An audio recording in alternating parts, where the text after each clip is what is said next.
7 বছরের দূরত্ব কখনো শুধু সময়ের নয়, সম্পর্কেরও হয়। সেই দূরত্ব পেরিয়ে আজ নিজের মানুষগুলোর কাছে ফিরছে আবির। চলুন শুরু করা যাক আজকের পর্ব। শুরু করছি আজকের গল্প আমৃত্যু ভালোবাসি তোকে, লেখনীতে সালমা চৌধুরী। পর্ব 1। 7 বছর পর বাড়ি ফিরছে খান বংশের বড় ছেলে সাজ্জাদুল খান আবির। বাড়ি ফিরছে বললে ভুল হবে, বিদেশ থেকে দেশে ফিরছে আবির। এই 7 বছরে খান বাড়িতে ঘটে গেছে অনেক ঘটনা, যার সাথে সশরীরে যুক্ত নেই আবির, তবে আত্মিকভাবে প্রতিটা ঘটনায় জড়িয়ে আছে সে। আবিরের বাবা চাচা 3 জন। আবিরের বাবা সবার বড়, নাম আলী আহমদ খান। তানবীরের বাবা মেজর, নাম মোজাম্মেল খান। ছোট চাচুর নাম ইকবাল খান। আবির তার বাবা মায়ের একমাত্র ছেলে।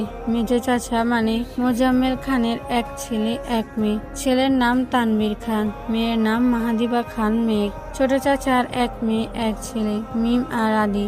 এখনো তারা এলাকার যৌথ পরিবারগুলোর মধ্যে শ্রেষ্ঠ।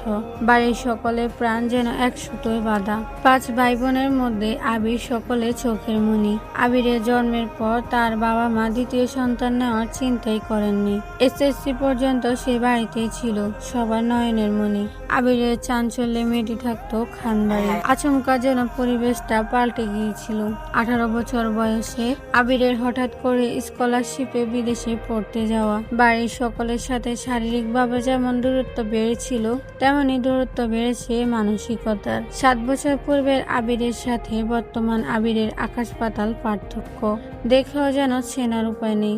6 ফুট লম্বা ছেলেটা, গায়ের রং শ্যামলা, গাল ভর্তি চাপ দাড়ি, চুলের স্টাইল কোনো নায়কের থেকে কম না। তার প্যাশন আর লুকে যে কোনো মেয়ে এক দেখাতেই প্রেমে পড়তে বাধ্য। প্লেনে বসে আবির অবলীলায় ভেবে যাচ্ছে অতীতে ফেলে আসা স্মৃতিগুলো, সেই চাঞ্চল্যকর মুহূর্তগুলো এখন শুধু স্মৃতির পাতায়। মাকে রেখে এসেছিল সে যৌবনের প্রথম দিকে, যখন তার বয়স ছিল 18। সেই সময়ে মায়ে ছিল তার একমাত্র বন্ধু।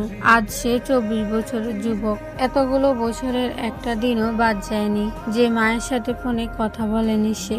বাড়ির সকলের সাথে মোটামুটি কথা বলার চেষ্টা করেছে। ছোটবেলার স্মৃতিগুলো ভাবতে ভাবতে নিজের দেশে পৌঁছে গিয়েছে আবির। এয়ারপোর্টে আবিরের বাবা আলী আহমদ খান আর তানভীর দাঁড়িয়ে আছে। তানভীর সম্পর্কে তার চাচাতো ভাই আর বয়সে 2 বছরের ছোট, কিন্তু দুজন দুজনের বেস্ট ফ্রেন্ড আর কলিজার বন্ধু। তানভীর আবিরকে দেখে দৌড়ে এসে জড়িয়ে ধরল। এই 7 বছরে একবারের জন্য বাড়ি ফেরেনি আবির, তবে প্রতিনিয়ত কথা হয় আবির তানভীরের। আবির তার আব্বুকে সালাম করে জড়িয়ে ধরে। তারপর বাড়ি ফিরে 3 জন। বাড়িতে যেন হই হই রই ব্যাপার। হবে নাই বা কেন, বাড়ির বড় ছেলে এত বছর পর বাড়ি ফিরছে। রান্নাঘরে বাহারি রকমের রান্নার ধুম পড়েছে মা চাচিদের। হঠাৎ দরজায় আবিরকে দেখে সবার মধ্যে হইচই শুরু হয়ে গেছে। আবিরের আম্মু দৌড়ে এসে জড়িয়ে ধরলেন ছেলেকে। আবেগাপ্লুত হয়ে মাকে জড়িয়ে ধরল আবির। মমতাময়ী মাকে সেই 7 বছর আগে ছুঁয়েছিল। আজ এত বছর পর মায়ের ছোঁয়া পেল আবির। মা চাচিদের সালাম করলো। সোফায় বসিয়ে ছেলেকে একের পর এক শরবত নাস্তা দিতে ব্যস্ত সবাই। এরই মধ্যে উদয় হলো মিম আর আদির। মিমের বয়স 14 বছর, তার ছোট ভাই আদির বয়স 10 বছর। আদি এই বাড়ির সবচেয়ে ছোট। আবির যখন দেশ ছেড়েছিল তখন আদির 3 বছর হয়েছে মাত্র। ভিডিও কলে দেখতে দেখতে বাইকে সে একটু একটু চিনে। দৌড়ে এসে জড়িয়ে ধরেছে বাইকে। আবিরও জড়িয়ে ধরেছে আদিকে। মিমও আবিরের পাশে বসেছে, খোশ গল্প করছে সবাই মিলে। আদি জিজ্ঞেস করছে, ভাইয়া আমার জন্য কি এনেছো? আবির যেই না উঠতে যাবে মা চাচিরা উঠতে দিচ্ছে না। আগে শরবত খাবি, তারপর উঠবি।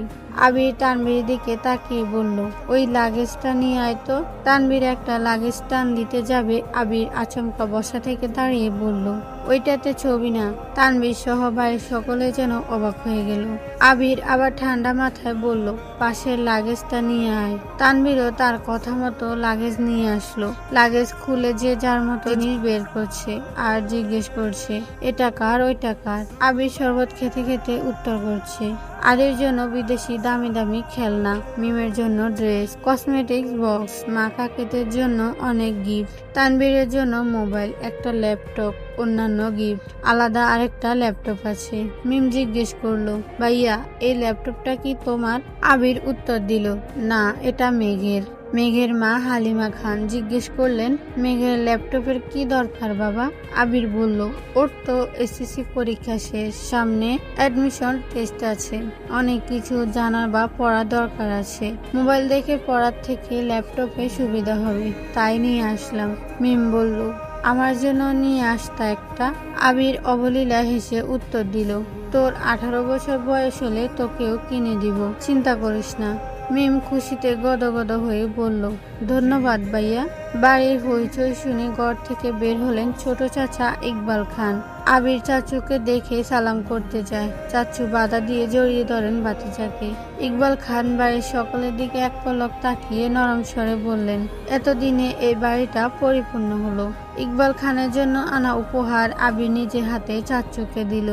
বাকিদের জিনিসগুলো একটা একটা করে দিল আবির। মেজে চাচ্ছু মানে মোজাম্মেল খান বাসায় নেই, তাই ওনার জন্য আনা গিফট যত্ন করে রেখে দিল আবির। লাগেজে পড়ে আছে একটা বক্স যেটা র্যাপিং পেপারে মোড়ানো, আর একটা শপিং ব্যাগ। আদি জিজ্ঞেস করলো, ভাইয়া ওইটা কার? আবির ল্যাপটপের পাশে বক্স আর শপিং ব্যাগ রেখে উত্তর করলো, এগুলো মেঘকে দিয়ে দিও, আমি রুমে যাচ্ছি। ইকবাল খান এক পলক সবার দিকে তাকিয়ে জিজ্ঞেস করলো, মেঘ কোথায়?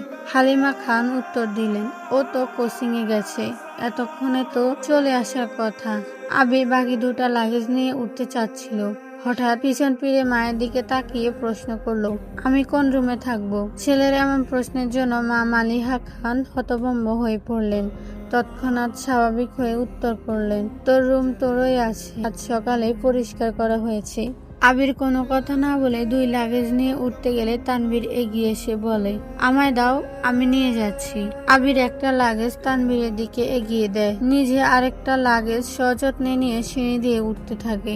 ততক্ষণে দরজায় এসে উপস্থিত হয় এই বাড়ির বড় মেয়ে মাহাদিবা খান মেঘ। মিম মেঘকে দেখে দৌড়ে এসে বলল, আপু আপু, আবির ভাইয়া এসেছে। মেঘ সিঁড়ির দিকে তাকায়, লম্বা স্বাস্থ্যবান সুপুরুষ দেহী একজন হাতে লাগেজ নিয়ে সিঁড়ি দিয়ে উঠছে, শুধু পিছনটা দেখা যাচ্ছে।